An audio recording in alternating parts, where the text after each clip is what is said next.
Ibinahagi ng Senado sa media at publiko ang panayam nito online kay Wang Fugue na nagsasabing ganap na espiya umano si Go Waping o Alice Go.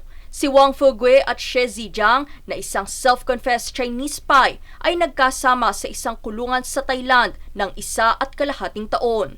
Mayroon ding mga artikulo ng balita mula 2023 ang ipinakita ni Senadora Risa Hontiveros na nagkukumpirma na dating ang inmate si Wang kasama si Xie. Ayon kay Wang, nang makalaya siya ay ipinagkatiwala ni Xie sa kanya ang ilan sa mga declassified file at top secret documents kung saan isa siya sa mga tagapangasiwa nito. Anya, ang bawat dokumento ay maaari lamang buksan sa pahintulot ni Xie sa pamamagitan ng sariling decryption passphrase. Binulgar ni Wang sa Al Jazeera documentary na ang impormasyon ni Go Waping ay natagpuan sa mga dokumento ni Xie at dito niya nakumpirmang espiya si Go.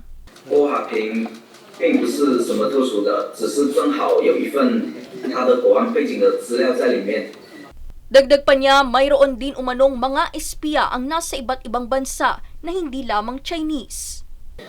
中共国安在招募海外特遣人员的时候，虽然包含专门收集情报的间谍人员，但是也有很多为了中国政府谋取政治和经济利益的，比如有些国家的官员和商人。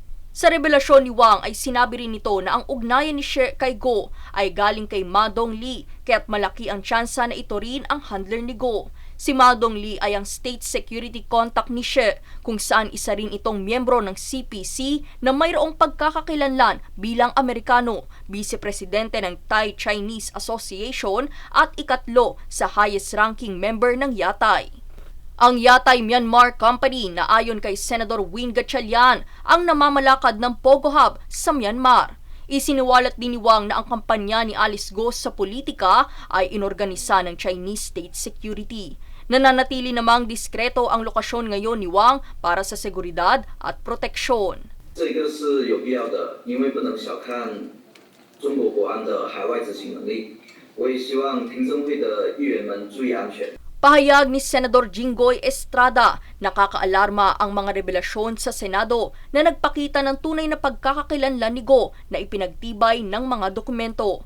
Anya, isa itong national security concern dahil walang sapat na ebidensya ang magpapatunay na isang Pilipino si Go Waping. Hangad naman ni Hontiveros na makausap si Xie Zhejiang para kumpirmahin ang mga impormasyon na ibinunyag nito sa Al Jazeera documentary at ang naging pahayag ni Wang Fugue.